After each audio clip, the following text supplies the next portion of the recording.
Hello, in this video, I'm going to show you how to bet on a cricket match on 1xBet. To achieve this, it's quite simple. Before we continue, I will advise you to create a professional 1xBet account.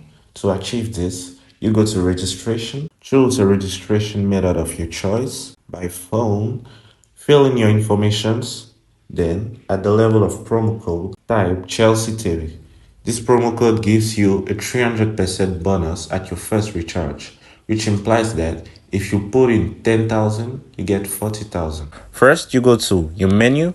Once in menu, you are going to go to the top section where you are going to see pre-match.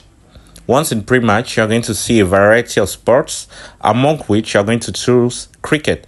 Once in cricket, you are going to see the different leagues of cricket around the world.